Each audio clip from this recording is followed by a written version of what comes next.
ഹരിശ്രീ അശോകൻ മലയാളികൾക്ക് ഒരുവിധം ഇഷ്ടമുള്ള ഒരു നടൻ തന്നെയാണ് ഹരിശ്രീ അശോകൻ. ഹരിശ്രീ അശോകൻ ഈ അടുത്തിടെ ഒരു ഇൻ്റർവ്യൂ കൊടുക്കുകയുണ്ടായി.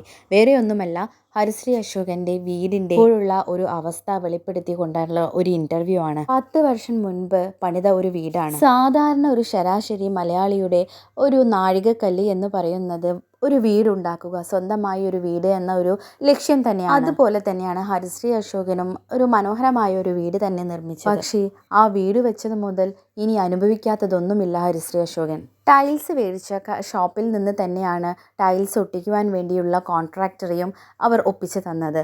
എന്നാൽ വീട് വെച്ച ആ മാസം തന്നെ മുകളിലത്തെ നിലയിലെ ടൈൽ ഇളകി ഒരു വിണ്ട പോലെ ആയി തുടങ്ങി. അപ്പോൾ തന്നെ അശോകൻ കോൺട്രാക്ടറെ വിളിച്ചു. അവർ വരികയും അത് ഏകദേശം ഒന്ന് ശരിയാക്കി കൊടുക്കുകയും ചെയ്തു. പിന്നീട് ഇത് തുടരെ താഴെയും അപ്പുറത്തെ റൂമിലും ഇപ്പുറത്തെ റൂമിലും ഒക്കെ ആയി സംഭവിച്ച് ഇപ്പോൾ വീട് ആകെ നാശകോശമായി കിടക്കുകയാണ്. ചെരുപ്പിടാതെ നടന്നാൽ ടൈൽസ് കോറി കാല് മുറിയും. ഈ വിവരം അറിയിച്ച് ഒരുപാട് തവണ ഈ കോൺട്രാക്ടേഴ്സിനെ സമീപിച്ചെങ്കിലും അവർ 1-2 തവണ വന്ന് ഒന്ന് ഏച്ചുകൂട്ടി പോയെങ്കിലും പിന്നെ അവർ വിളിച്ചിട്ട് ഫോണും എടുക്കുന്നില്ല, കാണുന്നുമില്ല. എന്തൊരു ദുരവസ്ഥ അല്ലേ! ഇപ്പോൾ നാട്ടിൽ നടക്കുന്ന സ്ഥിരം ഒരു പല്ലവി പോലെ ആയിട്ടുണ്ട്. ഈ ഒരു പണിക്ക് വേണ്ടി കോൺട്രാക്ടേഴ്സിനെ ഏൽപ്പിക്കുകയും അവർ ഹരിശ്രീ അശോകൻ അങ്ങനെ സഹിക്കവയ്യാതെ പോയി കേസ് കൊടുത്തത് കൊണ്ട് തന്നെ പിന്നെ ആ വീട്ടിൽ മെയിൻ്റനൻസ് ഒന്നും ചെയ്യാൻ പാടില്ല, വിധി വരുന്നത് വരെ.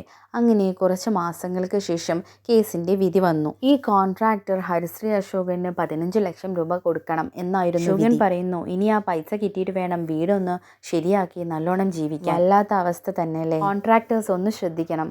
ഒരു ചിലവരുടെയൊക്കെ ഒരു ആയുസിൻ്റെ അധ്വാനമായിരിക്കും വീട് എന്നൊരു അത് ഇങ്ങനെയൊക്കെ താറുമാറാക്കി കൊടുത്താൽ വളരെയും കഷ്ടം തന്നെയാണ്.